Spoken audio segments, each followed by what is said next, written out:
Hello friends, आज की class में हम डिस्कस करेंगे एक बहुत इंपॉर्टेंट डिवाइस फिजिक्स में जो होती है, वो डिवाइस कैसे बनती है और कैसे वर्क करती है। आपने लैब में बहुत बार यूज करा होगा एक गैल्वेनोमीटर।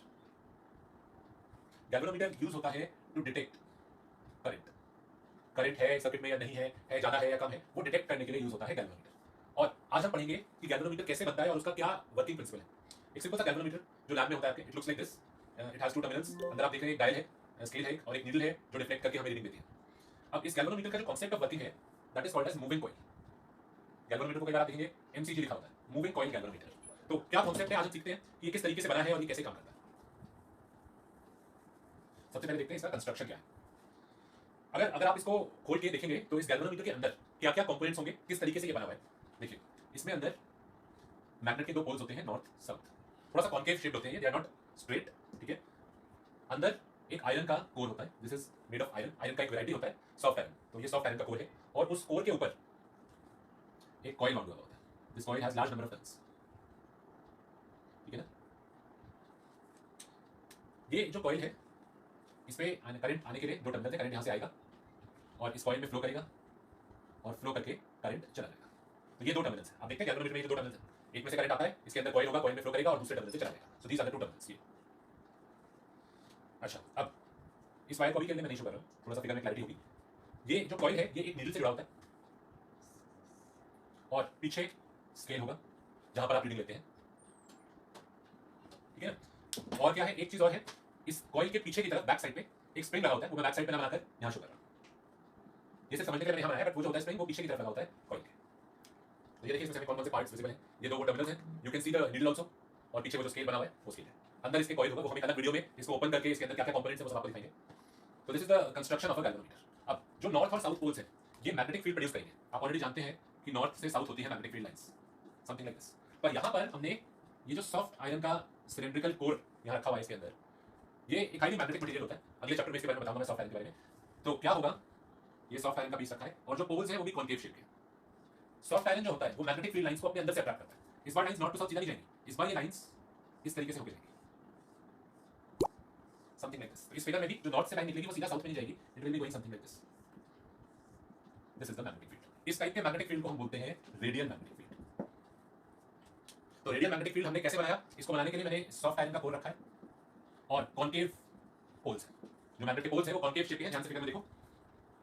और सॉफ्ट आयरन का हमने बीच रखा हुआ है जो कि मैग्नेटिक फील्ड लाइंस को अपने अंदर से अट्रैक्ट कर रहा है। और ये मैग्नेटिक हमारे पोल्स हैं नॉर्थ साउथ, ठीक है। तो ये हमारा मूविंग कॉइल गैल्वेनोमीटर का कंस्ट्रक्शन है। अब ये वर्क कैसे करता है, अब आपने सपोज करो किसी सर्किट में इसको जॉइन करा, जब इसमें से करंट फ्लो करेगा, जब यहाँ से करंट आएगा, ये टर्मिनल्स दोनों हैं, यहाँ से करंट आएगा तो ये नीडल आगे की तरफ डिफ्लेक्ट हो जाती है। अब ऐसा क्या होता है, ये नीडल आगे कैसे चली जाती है, कैसे वर्क करता है, इसमें से जब करंट फ्लो करता है तो इसकी नीडल आगे की तरफ मुड़ जाती है। तो वो नीडल क्यों आगे की तरफ मुड़ती है, अब वो समझते हैं। थोड़ा सा सोचो, if you can think about it. यहाँ से ये दो टर्मिनल्स हैं, यहाँ से करंट आएगा, इस कॉइल में जाएगा, फ्लो करेगा और इस यहाँ से बाहर चला जाएगा। तो करंट के फ्लो करने पर ये नीडल आगे क्यों मुड़ जाएगी, थोड़ा सा सोचिए क्या होगा लॉजिक। तो when current flows in the coil, ये जो करंट आ रहा है, जब आप इसको सर्किट में ज्वाइन करते हैं, करंट आता है वायर से इसके अंदर, यहाँ से वो जाएगा कॉइल में फ्लो करके यहाँ से दूसरी तरफ से बाहर जाएगा। तो कॉइल में जब करंट फ्लो करेगा तो क्या होगा, ये कॉइल एक मैग्नेटिक फील्ड में रखा हुआ है। आप फिगर में देख रहे हैं जो कॉइल है, it is placed in magnetic field और ये मैग्नेटिक फील्ड लाइंस हैं। जो मैग्नेटिक फील्ड लाइंस हैं दे आर रेडियल शेप। तो बताओ क्या होगा, when current flows in the coil it experiences a torque. पिछली क्लास में ही मैंने बताया था टॉर्क का कांसेप्ट। जब भी किसी करंट कैरिंग कॉइल को आप मैग्नेटिक फील्ड में रखते हैं, लास्ट क्लास में ये फिगर हमने डिस्कस करी थी, करंट कैरिंग कॉइल को आप मैग्नेटिक फील्ड में रखते हैं तो चारों वायर्स पे फोर्स लगता था, ये दोनों फोर्सेस कैंसिल हो जाते थे और ये दोनों फोर्सेस नॉन कोलिनियर थे जो उसको रोटेट कर देते थे, टॉर्क प्रोड्यूस करते थे।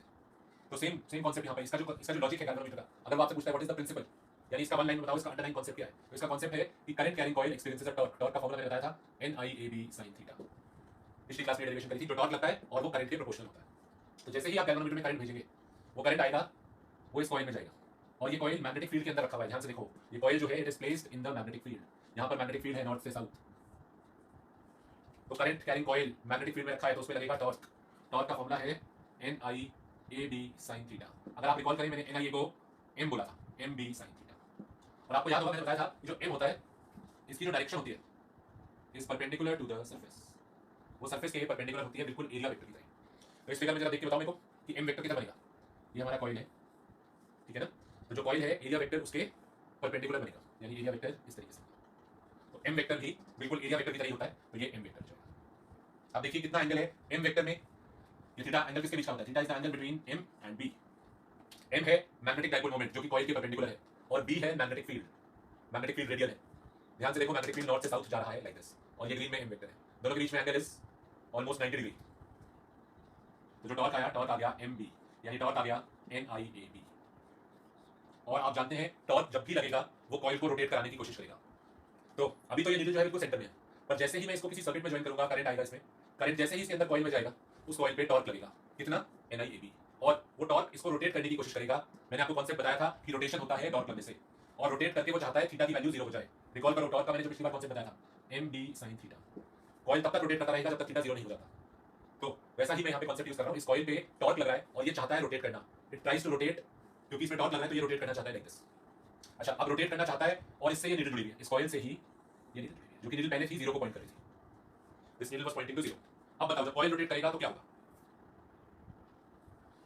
ये देखिए कुछ इस तरीके का अरेंजमेंट है, ये वो कॉइल है और इसी कॉइल से हम मान लेते हैं कि वो नीडल भी इसी तरीके से जुड़ी हुई है। जैसे कॉइल जो ग्रीन कलर का कॉइल है वो ये है, और ये नीडल है। इनिशियली ऐसे था, तो नीडल जो थी वो 0 पे पॉइंट कर रही थी। आप देख सकते हैं यहाँ पर, अगर आप ध्यान से देखेंगे तो you can see the needle, orange colour की नीडल है और वो बिल्कुल 0 पे पॉइंट कर रही है, और ये अंदर एक कॉइल से जुड़ी हुई है। तो देखो ये नीडल अभी 0 पे पॉइंट कर रही है, ठीक है ना? जैसे ही कॉइल में करंट आया, जैसे ही मैंने गैल्वेनोमीटर को किसी सर्किट में ज्वाइन किया, यहाँ से करंट आएगा, जैसे ही करंट फ्लो करेगा इस कॉइल के अंदर, इस कॉइल पे मैग्नेटिक फील्ड टॉर्क लगाएगा। जो ये नॉर्थ साउथ वाला मैग्नेटिक फील्ड है, ये इस करंट कैरिंग कॉइल के ऊपर टॉर्क लगाएगा और इस कॉइल को रोटेट करने की कोशिश करेगा। अब जरा ध्यान से देखिएगा कि जब ये कॉइल रोटेट करेगा लाइक दिस, तो इसके साथ साथ नीडल भी रोटेट करेगी। तो नीडल जो कि पहले 0 पे पॉइंट कर रही थी, अब जब ये कॉइल रोटेट कर रहा है 1 पे पॉइंट कर रही है, अब 2 पे, अब 3 पे, 4 पे, तो ये नीडल भी रोटेट कर रही है। तो जो आप देखते हैं ना गैल्वेनोमीटर में नीडल आगे चली जाती है, करंट फ्लो कराने पे आगे आ गई। वो बेसिकली क्यों जा रही है? क्योंकि करंट फ्लो कराने पे इस कॉइल पे लग रहा है टॉर्क, और ये कॉइल रोटेट कर रहा है। जब इस कॉइल पे टॉर्क लगेगा तो ये कॉइल रोटेट करेगा, उसके साथ साथ नीडल भी रोटेट करेगी। तो देखो नीडल भी आगे जा रही है, ठीक है ना? तो this torque tries to rotate the coil,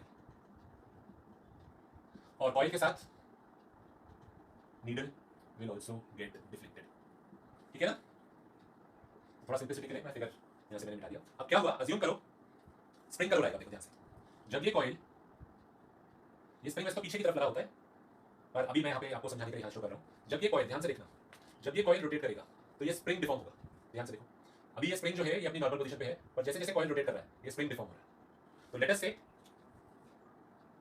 थोड़ा सा फिगर को हम क्लियर कर रहे हैं, ठीक है ना? ये कॉइल था, अज्यूम करिए कि कॉइल जो है वो कुछ एंगल से रोटेट कर रहा है। जो कॉइल है वो फाई एंगल से रोटेट कर रहा है, ठीक है? जो कॉइल था हमारा, जब उसमें करंट फ्लो करा तो उसमें टॉर्क लगा, और टॉर्क लगने से वो फाई एंगल से रोटेट कर गया, ठीक है? तो ये जो स्प्रिंग है ये डिफॉर्म हो जाएगा, दिस इज अ स्प्रिंग, और जब आपका ये कॉइल रोटेट करेगा, coil will rotate like this, तो मेरा स्प्रिंग डिफॉर्म हो जाएगा। अब क्या होगा? अब आपका जो कॉइल है इस पे स्प्रिंग इसको आगे जाने से रोकेगा। मैग्नेटिक फील्ड जो टॉर्क लगा रहा है वो चाहता है मैं इस कॉइल को रोटेट करूं, पर स्प्रिंग खींच रहा है तो स्प्रिंग इसको और आगे जाने से रोक रहा है। तो अब आपका जो कॉइल है उसमें दो टॉर्क लगे, एक जो मैग्नेटिक फील्ड लगा रहा है आगे की तरफ जाना चाहता है, जो टॉर्क मैग्नेटिक फील्ड लगा रहा है उसका फॉर्मूला है NIAB, this is the torque due to the magnetic field, NIAB। और ये चाहता है मैं कॉइल को पूरा रोटेट कर दूं, this torque tries to rotate the coil like this, पर कॉइल पूरा रोटेट नहीं करेगा, कॉइल किसी एक वैल्यू पर आकर रुक जाएगा, ये नीडल कहीं पर आकर रुक जाती है। ऐसा नहीं है कि जब आप इसको गैल्वेनोमीटर यूज करते हैं ये कॉइल पूरा हो जाता है। मैग्नेटिक फील्ड चाहता है कि मैं इसको पूरा रोटेट कर दूं, पर कौन है जो उसको रास्ते में रोक लेगा? जब आप रीडिंग लेते हो नीडल सपोज करो 3 पर आकर रुक गई, तो रोका किसने और आगे क्यों नहीं जा रहा वो? क्योंकि पीछे लगा हुआ है स्प्रिंग, ठीक है? ध्यान से समझने की कोशिश करो, मैग्नेटिक फील्ड का जो टॉर्क है वो इसको पूरा रोटेट कर देना चाहता है, पर जब ये रोटेट करेगा, when it rotates like this, spring deform होगा। स्प्रिंग अब पीछे की तरफ वापस टॉर्क लगाएगा, स्प्रिंग जो टॉर्क लगाएगा उसको मैं नाम दूंगा रिस्टोरिंग टॉर्क। जैसे आपने स्प्रिंग का रिस्टोरिंग फोर्स पढ़ा होगा, आपने कॉन्सेप्ट पढ़ा होगा रिस्टोरिंग फोर्स का फॉर्मूला -kx, ऐसे ही स्प्रिंग जब रिस्टोरिंग टॉर्क लगाता है तो उसका फॉर्मूला होता है -k5। माइनस का मतलब क्या है? It is in the opposite direction. तो स्प्रिंग रिस्टोरिंग टॉर्क लगा रहा है पीछे की तरफ, वो नहीं चाहता कि जो कॉइल है वो आगे रोटेट करके जाए। कॉइल जैसे जैसे रोटेट कर रहा है स्प्रिंग खींच रहा है, तो स्प्रिंग उसको रोकने के लिए पीछे की तरफ टॉर्क लगा रहा है, और मैग्नेटिक फील्ड चाहता है कि वो कॉइल को पूरा रोटेट कर दे, तो मैग्नेटिक फील्ड आगे की तरफ टॉर्क लगा के उसको जाना चाहता है। होगा क्या? किसी एक पॉइंट पर आकर ये कॉइल रुक जाएगा, ये कॉइल अब और आगे नहीं जा रहा। क्यों नहीं जा रहा? क्योंकि जो स्प्रिंग का रिस्टोरिंग टॉर्क है उसने मैग्नेटिक फील्ड के टॉर्क को बैलेंस कर लिया। जितना टॉर्क मैग्नेटिक फील्ड लगा रहा है आगे की तरफ, उतना ही स्प्रिंग लगा रहा है पीछे की तरफ, तो अब ये कॉइल रुक गया, और कॉइल रुक गया तो इसके साथ जो नीडल थी वो भी रुक गई। तो now you can see, you can take the reading. पहले नीडल जो थी वो 0 पे थी, पहले नीडल थी जो 0 पे पॉइंट कर रही थी, कॉइल पे टॉर्क लगा, कॉइल रोटेट करा और अब रुक गया, और आगे क्यों नहीं जा रहा? क्योंकि स्प्रिंग अब उसको और आगे जाने नहीं देगा। स्प्रिंग का जो टॉर्क है रिस्टोरिंग टॉर्क, वो मैग्नेटिक फील्ड की वजह से करने वाले टॉर्क को बैलेंस कर रहा है। तो आगे देखते हैं वर्किंग में, the spring exerts a counter torque या restoring torque and the coil stops at some angle phi। coil जो है वो अपने नॉर्मल पोजीशन से phi एंगल डिफ्लेक्ट होकर रुक गया। coil जो था वो पहले ऐसे था, अब वो phi एंगल मुड़ा और phi एंगल मुड़कर वो रुक गया, ठीक है ना? coil जो था वो अपनी पोजीशन से phi एंगल मुड़ गया, फाई एंगल से वो रोटेट कर चुका है और अब वो रुक गया है क्योंकि स्प्रिंग का टॉर्क मैग्नेटिक फील्ड के टॉर्क को बैलेंस कर रहा है। ठीक है, तो बैलेंस कर रहा है यानी मैग्नेटिक फील्ड का टॉर्क और रिस्टोरिंग टॉर्क दोनों इक्वल एंड ऑपोजिट है। ऑपोजिट तो नहीं, इनको इक्वल ऑफ कर देते हैं। मैग्नेटिक फील्ड का टॉर्क NIAB और स्प्रिंग टॉर्क का मैग्नीट्यूड कितना है, स्प्रिंग जो रिस्टोरिंग टॉर्क लगा रहा है K फाई। इसमें K जो है K is called as the spring constant या कई बार इसको बोलते हैं टॉर्शन कांस्टेंट। हम इसको स्प्रिंग कांस्टेंट भी बोल सकते हैं। आपको याद होगा force equal to minus K X का फॉर्मूला होता था जहां K स्प्रिंग कांस्टेंट होता था, वैसे ही this K is called as torsion constant. ठीक है, तो मैग्नेटिक फील्ड का टॉर्क स्प्रिंग के टॉर्क ने बैलेंस कर लिया। ये कॉइल और आगे रोटेट नहीं करेगा, ये रोटेट करा और रुक गया, नीडल जो थी वो रोटेट करके रुक गई। तो यहां से मैं फाई की वैल्यू निकालता हूं। फाई वो एंगल है जितने एंगल से ये बेंड हुआ, फाई एंगल बेंड हुआ और अब स्प्रिंग ने इसको रोक दिया। ठीक है ना, तो फाई वो एंगल है जितने एंगल से ये बेंड हुआ है। इस एंगल को भी मैं शो कर सकता हूं फाई। कॉइल फाई एंगल से बेंड हुआ है तो नीडल भी फाई एंगल से बेंड हुई होगी। ठीक है, जो नीडल थी वो कॉइल से जुड़ी थी। अगर मेरा कॉइल फाई एंगल से बेंड हुआ है तो नीडल भी फाई एंगल से बेंड हुई है। ये डिफ्लेक्शन है, फाई को मैं बोलूंगा डिफ्लेक्शन एंगल। तो फाई कितना आएगा यहां से NAB/K * I। This is the deflection in the needle. उसकी नीडल जो है वो इतने एंगल से NAB/K टाइम्स I इतने एंगल से डिफ्लेक्ट हो गई है और अब वो रुक चुकी है। तो आप रीडिंग ले सकते हैं कि जो करंट है उसका जो डिफ्लेक्शन है वो यहां तक है। तो this part is a constant. n is what, n is the number of turns in my coil. मेरा जो कॉइल था उसके नंबर ऑफ टर्न्स। A इस कॉइल का एरिया है, B is the magnetic field and K is the spring constant. All of these terms are constants. तो मैं कह सकता हूं कि जो डिफ्लेक्शन प्रोड्यूस हुआ है वो करंट के डायरेक्टली प्रोपोर्शनल है और वो होना भी चाहिए। मैं क्या चाहता हूं कि करंट अगर कम फ्लो करा, मेरे को ध्यान से समझो, मेरे को जो डिफ्लेक्शन मिल रहा है यहां पर फाई, मुझे ये नहीं चाहिए कि हर बार ये नीडल 4 तक ही आए। करंट थोड़ा सा आया तब भी नीडल 4 पे आ गई, करंट ज्यादा आया तब भी नीडल 4 पे आ गई, करंट बहुत ज्यादा है तब भी नीडल 4 पे आ गई। ऐसा नहीं चाहिए मुझे। मुझे चाहिए जो डिफ्लेक्शन हो वो करंट के प्रोपोर्शनल हो। अगर करंट कम आया है तो नीडल में डिफ्लेक्शन कम होना चाहिए, करंट ज्यादा है तो नीडल में डिफ्लेक्शन ज्यादा आना चाहिए, रीडिंग ज्यादा आनी चाहिए। यही मुझे चाहिए, deflection should be proportional to the current, और वो है यहां पर। यानी अगर कम करंट फ्लो करेगा तो नीडल में जो डिफ्लेक्शन होगा वो कम होगा, अगर करंट ज्यादा होगा तो नीडल में डिफ्लेक्शन ज्यादा आएगा। ठीक है, फॉर्मूले से आप देख सकते हैं जो डिफ्लेक्शन आ रहा है वो करंट के डायरेक्टली प्रोपोर्शनल है। तो स्केल पर आप रीडिंग ले सकते हैं। अब जैसे ही मैं करंट ऑफ करता हूं, सपोज सर्किट में से मैंने करंट ऑफ कर दिया, तो ये बताओ क्या ये नीडल अभी भी 4 पे आ जाएगी या वापस आ जाएगी? सोच के बताओ। जब मैंने करंट ऑफ कर दिया, इस सर्किट में जो करंट आ रहा था इस कॉइल में, ये मैंने करंट ऑफ कर दिया, क्या होगा? What will be the effect? Current के ऑफ करते ही मैग्नेटिक फील्ड इसके ऊपर टॉर्क लगाना बंद कर देगा। फॉर्मूले में देखिए, मैग्नेटिक फील्ड ने जो टॉर्क लगाया था उसका फॉर्मूला था NIAB। जैसे ही आपने करंट ऑफ करा यानी करंट 0 हो गया, ये वाली टर्म खत्म हो गई, यानी मैग्नेटिक फील्ड अब टॉर्क नहीं लगाया। क्या होगा? स्प्रिंग तो है, अब स्प्रिंग का जो टॉर्क है रिस्टोरिंग टॉर्क, वो उस कॉइल को अपनी जगह वापस ले आएगा। जैसे ही लोड हट गया, जो लोड मैं इसको लोड बोल रहा हूं जो इसको आगे रोटेट कर रहा था, जैसे ही वो इफेक्ट हट गया, स्प्रिंग इसको अपनी जगह वापस ले आएगा। कुछ ऐसे समझो, एक स्प्रिंग पर आपने एक वेट हैंग कर दिया तो उसकी वजह से क्या हुआ? स्प्रिंग खिंच गया, है ना। अब जैसे ही मैं ये लोड हटाता हूं क्या होगा? स्प्रिंग अपनी जगह वापस आ जाएगा। तो जैसे ही मैग्नेटिक फील्ड का टॉर्क लगना बंद हुआ, क्या होगा? जो रिस्टोरिंग टॉर्क है वो कॉइल को अपनी जगह वापस ले आएगा, नीडल जो है वो वापस आ जाएगी 0 पे। यानी गैल्वेनोमीटर में से जैसे आप करंट ऑफ करेंगे उसकी नीडल अपनी जगह वापस आ जाएगी। ठीक है, सेम इसी तरीके से अगर आप करंट फ्लो कराते हैं, टॉर्क लगता है, टॉर्क लगने से कॉइल रोटेट करता है, नीडल भी रोटेट करती है, स्प्रिंग उसको एक जगह जाके रोक देता है, you can take the reading. तो ये इसका वर्किंग प्रिंसिपल और इसका लॉजिक है। अब इसमें हम क्या करते हैं, एक टर्म डिफाइन करते हैं। इसका वर्किंग अगर आपको समझ में आ गया तो हम एक आगे टर्म डिफाइन कर रहे हैं called as current sensitivity. Current sensitivity is defined as the deflection produced per unit current. It is the deflection produced per unit current. Phi upon I, deflection produced per unit current. यानी अगर 1 ampere current flow करा तो इसके अंदर कितना deflection होगा needle में? What will be the deflection? Let us से ये एम्पियर वैल्यूज है, लेट अस से एम्पियर। तो 1 एम्पियर करंट जब फ्लो करा तो नीडल यहां से यहां आ जाएगी, है ना। कुछ डिफ्लेक्शन हुआ इसमें। 1 एम्पियर के लिए जो डिफ्लेक्शन होता है that is called as the current sensitivity. It is the deflection produced for 1 ampere current. ठीक है, अब जैसे एग्जांपल से मैं शो करता हूं, यहां पे फिगर बना लेते हैं। सपोज करिए मेरे पास 2 गैल्वेनोमीटर्स हैं, एक का ये स्केल है और दूसरे गैल्वेनोमीटर का स्केल है।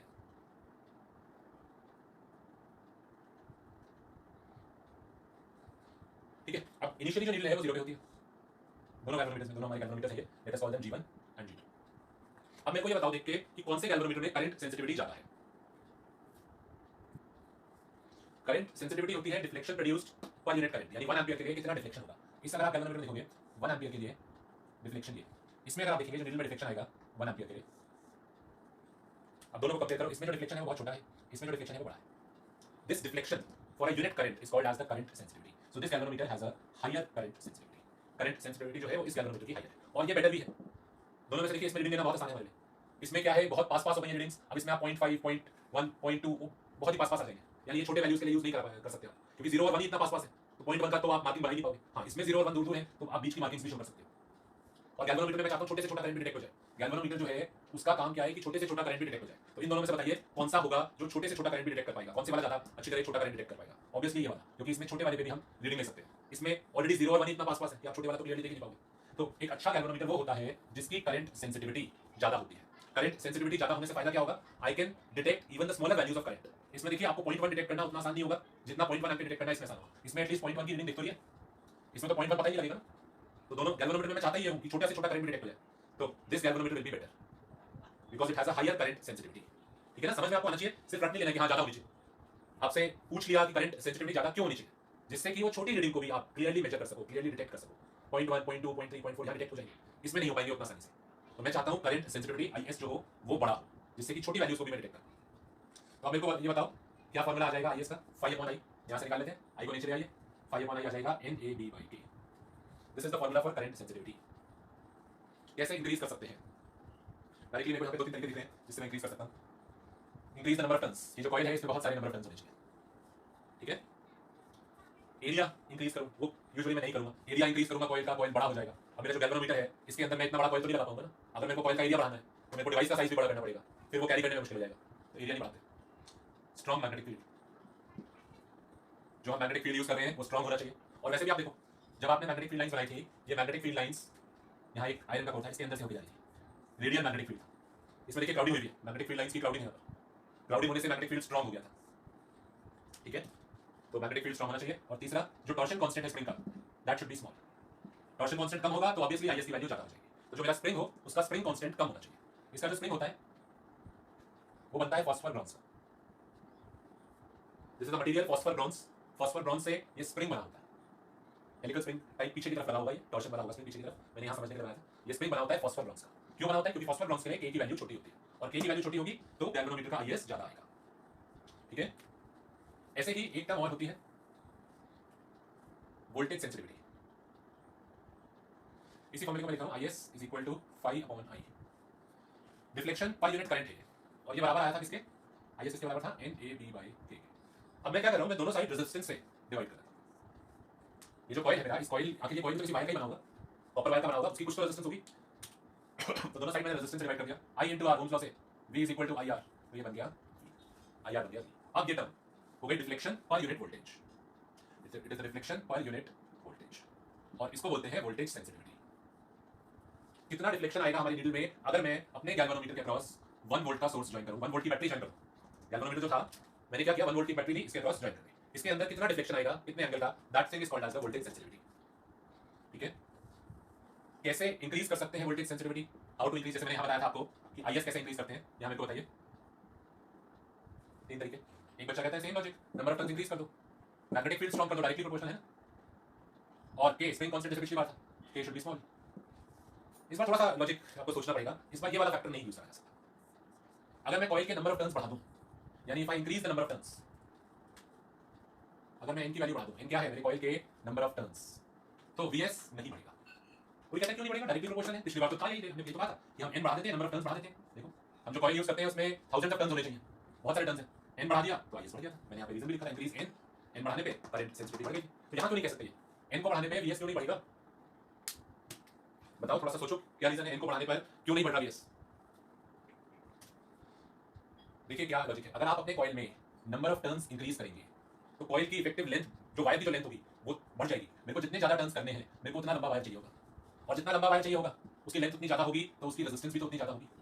अगर मेरे को एक ही टर्न बनाना था तो मेरे को बस इतना सा वायर चाहिए। अगर मेरे को 2 टर्न्स करने हैं तो मेरे को वायर की लेंथ ज्यादा बड़ी चाहिए, वायर की लेंथ ज्यादा चाहिए तो उसकी रेजिस्टेंस भी तो उसी फैक्टर से बढ़ेगी। आप जानते हैं resistance is proportional to the length, R = ρL/A। तो अगर आप नंबर ऑफ टर्न्स बढ़ा देते हैं, ध्यान से सुनिएगा मेरी बात को, अगर आप नंबर ऑफ टर्न्स बढ़ा देते हैं तो उससे क्या होता है, कॉइल की रेजिस्टेंस भी उसी फैक्टर से बढ़ जाती है। सपोज मैंने कॉइल में नंबर ऑफ टर्न्स डबल कर दिया तो उसकी रेजिस्टेंस भी डबल हो गई, और वो डबल का फैक्टर कैंसिल हो गया, तो वोल्टेज सेंसिटिविटी पर कोई फर्क नहीं पड़ा। ठीक है ना, ये छोटी सी बात है, हो सकता है इसी में क्वेश्चन पूछा जाए, 1 मार्क का क्वेश्चन इसी बात पे है कि N को डबल करने से VS पे कितने टाइम्स फर्क पड़ेगा, कोई फर्क नहीं पड़ेगा। ठीक है, so this was the construction of galvanometer. और अब आपने लैब में सिर्फ गैल्वेनोमीटर नहीं और भी डिवाइसेस यूज करी।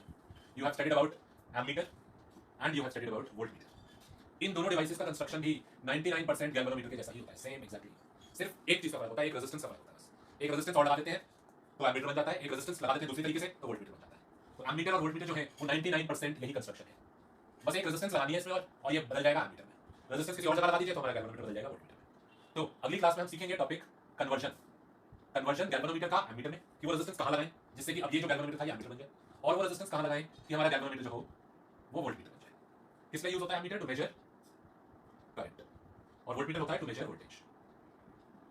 एक बहुत बेसिक सी हम आपको चीज बताना चाहेंगे लास्ट में before we finish the class. कोई कहता है एमीटर में और गैल्वेनोमीटर में क्या फर्क है? एमीटर भी करंट मेजर कर रहा है, गैल्वेनोमीटर भी करंट मेजर कर रहा है। ये स्टेटमेंट गलत है जो मैंने बोला। गैल्वेनोमीटर करंट मेजर नहीं कर रहा। गैल्वेनोमीटर जो है it is used to detect current. कोई कहता है फर्क क्या है डिटेक्ट करंट या मेजर करंट में? ये बच्चों को बहुत बड़ा एक कंफ्यूजन है। वो सोचते हैं गैल्वेनोमीटर जो होता है वो छोटे करंट को मेजर करने के लिए यूज होता है, और एमीटर जो होता है वो बड़े करंट के लिए होता है। नहीं, गैल्वेनोमीटर जो होता है it is used only to detect the current. उससे मुझे बताता है करंट है ज्यादा है कम है, वो बताता है कि करंट की क्या वैल्यू है। गैल्वेनोमीटर में जो स्केल होता है ना, यहाँ पे जो वैल्यूज होती हैं वो एक्चुअल करंट की वैल्यूज नहीं होती। आपका जो स्केल है यहाँ पर, इसमें अगर ये 10 पर रीडिंग आ रही है तो इट इज नॉट 10 एम्पियर या it is not 10 milli ampere, ऐसा नहीं है। ये सिर्फ डिटेक्ट करने के लिए है कि हाँ करंट है। सपोज करिए रीडिंग यहाँ पर आई तो हाँ थोड़ा सा करंट, रीडिंग यहाँ पर आई यानी हाँ करंट ज्यादा है, पर मैं वैल्यू मेजर नहीं करता। ठीक है ना, वैल्यू नहीं बताता हूँ कि कितने एम्पियर है। अगर मेरे को वैल्यू मेजर करनी है then it is called as an ammeter. Galvanometer से डिटेक्ट करता है कि करंट है, थोड़ा है या ज्यादा है या और ज्यादा है, पर वो वैल्यू कितनी है वो वैल्यू नहीं कह सकते आप। अगर सपोज करो यहाँ पे इसमें 10 लिखा हुआ है तो अगर रीडिंग यहाँ पे आई तो आप ये मत कहिए कि 10 एम्पियर है।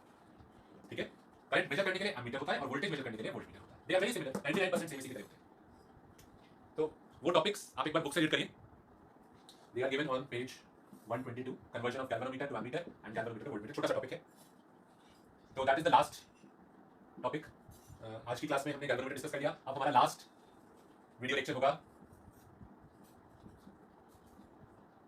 Of this chapter 4.10।